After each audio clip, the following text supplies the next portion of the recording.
Oke, bismillahirrahmanirrahim. Assalamualaikum warahmatullahi wabarakatuh. Selamat malam semuanya. Di sini kami dari kelompok 6 mata kuliah kompleksitas algoritma akan mempresentasikan mengenai materi knapsack problem. Yang mana sebagai pembuka saya akan memperkenalkan diri terlebih dahulu. Perkenalkan nama saya Miftahudin dan ada juga rekan-rekan saya yang lain. Di antaranya ada Muhammad Fauji Surya Praja, ada Syahril Gibran, ada Dina Salpa juga. Oke, langsung saja ke slide pertama, yaitu apa itu knapsack problem yang akan dijelaskan oleh Dinar Salpa. Oke, apakah suara saya kedengaran? Dengar. Kedengar. Oke, baiklah. Terima kasih ya, Saudara Miftah. Jadi di sini aku mau jelasin nih, apa sih knapsack problem itu? Nah, untuk mempermudah pemahaman kita terhadap knapsack problem, kita bayangin aja nih, kita nih punya tas atau koper lah. Nah, kapasitas dari koper itu, isinya itu cuma bisa muat 30 kilogram. Nah, saat itu kamu tuh ada di toko barang antik nih. Nah, di barang antik itu kita ada 5 barang yang pingin kita bawa pulang. Kita pingin pingin banget nih beli barang itu. Nah, barang-barang itu mereka itu punya masing-masing berat sama nilainya. Misalnya nih, barang A ini dia punya berat 5 kilogram. Nah, harganya atau nilainya itu sekitar 60 dolar. Sedangkan barang B itu beratnya 10 kilogram dengan nilai atau harganya 100 dolar. Barang C berat 15 kilogram dengan harganya 120 dolar. Barang D beratnya 7 kilogram dan nilainya 70 dolar. Sedangkan yang terakhir, kita punya barang E juga nih, beratnya 12 kilogram. Nah, harganya 80. Nah, masalahnya di sini tuh kita cuman bisa nih bawa barang-barangnya nggak boleh lebih dari 30 kilo. Kalau misalnya lebih dari 30 kilo, koper kita nggak muat. Nah, jadi di sini kita tuh harus cari tahu nih, gimana sih caranya supaya kombinasi barangnya itu si harganya itu maksimal gitu, tapi total beratnya itu nggak lebih dari 30 kilogram. Nah, knapsack problem itu ini gitu ya. Jadi kita tuh kayak harus gimana sih kayak maksimalin nilai barang yang dibawa, tapi kita nggak melebihi kapasitas tas gitu. Knapsack problem itu. Oke, selanjutnya. Nah, knapsack problem juga kita punya ada dua jenis ya. Yang pertama itu 01 knapsack problem, di mana di sini tuh barangnya nggak bisa dipecah. Jadi kita tuh hanya bisa diambil atau enggak sama sekali, antara iya atau enggak gitu, mau diambil apa enggak. Nah, sedangkan yang kedua ini eh, berbeda ya dari yang jenis yang sebelumnya, yang tadi yang 01. Kalau yang ini, fractional knapsack problem ini, barangnya itu bisa dipecah gitu. Jadi si barangnya ini kayak kita bisa cuma ngambil setengahnya supaya kapasitasnya terpenuhi gitu. Tapi kita nggak ngambil semuanya, nggak iya atau tidak, tapi kita kayak barangnya dipecah aja gitu. Kita bisa masukin ke dalam tas tanpa harus kayak satu barang utuh gitu kan. Nah, knapsack problem sendiri ini kita punya ada 3 pendekatan nih. Nah, selanjutnya pendekatannya bakal dijelasin sama pemateri selanjutnya ya. Oke, terima kasih kepada Dinar. Selanjutnya ada pendekatan yang tadi sempat dimention oleh Dinar ya. Yang mana untuk pendekatan yang pertama ini ada pendekatan brute force yang akan dijelaskan oleh Syahril. Dipersilahkan. Oke, saya Sarigi Guna. Pendekatan brute force.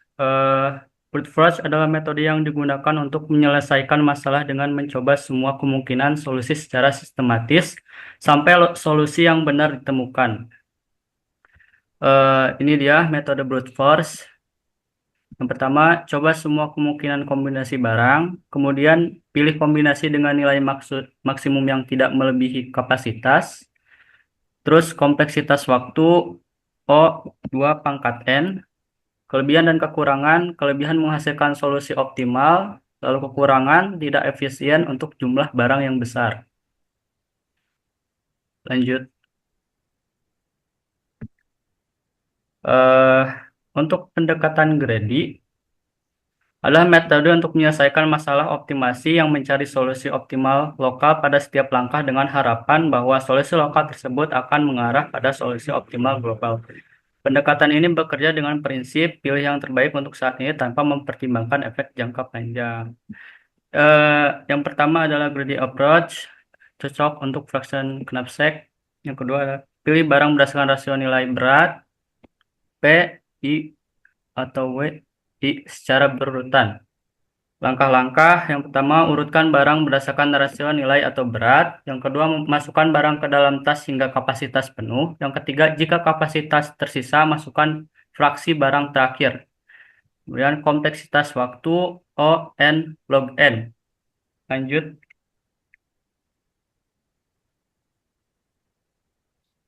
Pendekatan dynamic programming atau disingkat DP adalah teknik pemrograman yang digunakan untuk memecahkan masalah yang kompleks dengan memecahnya menjadi submasalah yang lebih sederhana dan menyimpan hasil dari submasalah tersebut untuk menghindari pengulangan perhitungan.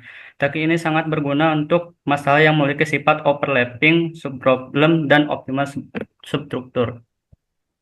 Dynamic programming atau DP rekursi dengan penyimpanan hasil terhitung sebelumnya. Definisi rekursif DP I W sama dengan max DP I min 1 W P I tambah DP I min 1 W min W I. Langkah-langkahnya yang pertama, buat tabel DP dengan ukuran N plus 1 kali W plus 1. Isi tabel berdasarkan kondisi.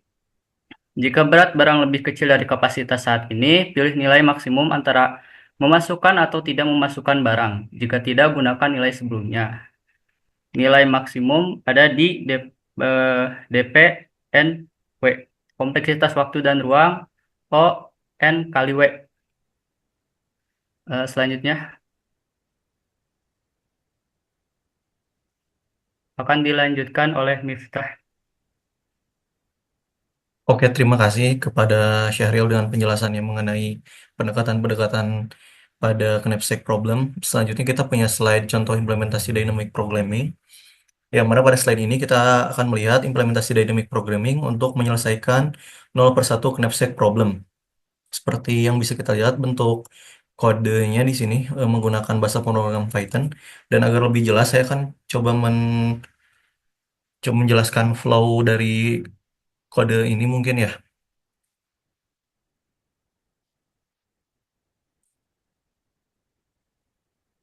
Di sini kita sudah punya kode dynamic programming untuk menyelesaikan salah satu masalah dari knapsack problem tadi.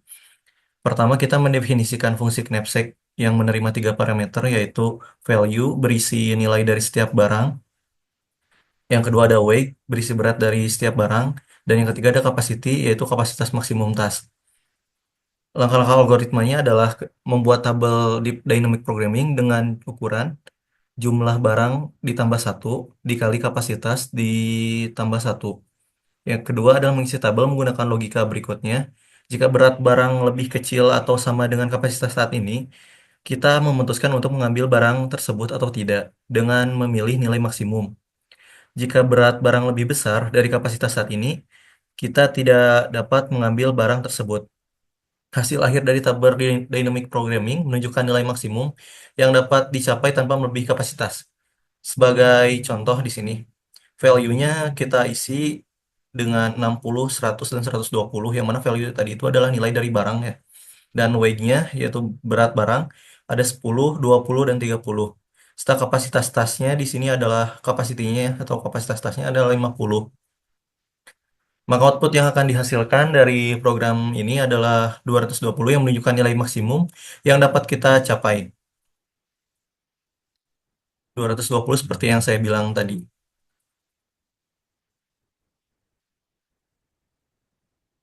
Selanjutnya kita punya slide simulasi kasus 0 per 1 knapsack problem. Contoh kasus, sebenarnya saya menggunakan perhitungan yang sama atau value dan berat yang sama di kode yang barusan ya, di mana nilai barang A adalah 60 dan beratnya 10, nilai barang B ada 100 dengan berat 20, nilai barang C ada 120 dengan berat 30, dan kapasitas tasnya 50. Langkah penyelesaiannya, kita membuat tabel dengan kolom untuk kapasitas dari 0 hingga 50. Baris pertama adalah untuk barang A yang hanya diambil jika kapasitas tas minimal 10, nilai totalnya adalah 60. Kedua, baris pertama adalah mohon maaf. Selanjutnya untuk barang B, kita menambahkan nilai 100 jika kapasitas minimal 20 dan kombinasi nilai maksimal dengan barang sebelumnya ada 160.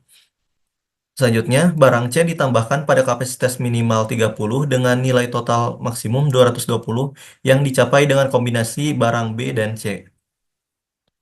Hasil akhir nilai maksimum yang dapat dicapai adalah 220 dengan memilih barang B dan C.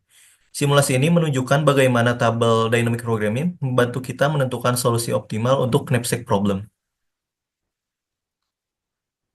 Selanjutnya ada slide penerapan nyata yang akan dijelaskan oleh Muhammad Fauji. Dipersilakan. Oke, terima kasih kepada moderator. Di sini saya akan memaparkan tentang penerapan nyata. Di sini ada 5 poin. Untuk poin pertama yaitu pengemasan barang dalam logistik. Eh, untuk pengemasan barang dalam logistik, mengoptimalkan penataan barang untuk efisien ruang dan pelindungan selama distribusi. Untuk poin kedua yaitu alokasi sumber daya proyek.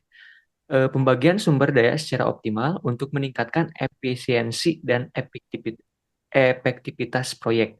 Untuk poin ketiga yaitu optimasi investasi. Untuk optimasi investasi yaitu pemilihan investasi terbaik untuk memaksimalkan keuntungan dengan resiko minimal. Yaitu untuk terakhir, seleksi fitur dalam Chain Learning, yaitu memilih fitur yang paling relevan untuk meningkatkan akurasi dan efisiensi model. Oke, next. Nah, di sini ada kesimpulan. Untuk kesimpulan yaitu knapsack problem adalah masalah optimasi dengan dua jenis utama, yaitu 0/1 knapsack atau barang tidak bisa dipecah, dan fraksional knapsack atau barang bisa dipecah, yaitu metode penyelesaian meliputi brute force atau solusi optimal tapi lambat, greedy cepat untuk fraksional knapsack, dan yang terakhir dynamic programming efisien untuk 0/1 knapsack. Pemilihan metode bergantung pada jenis masalah dan kebutuhan, baik dari segi akurasi maupun efisiensi. Terima kasih.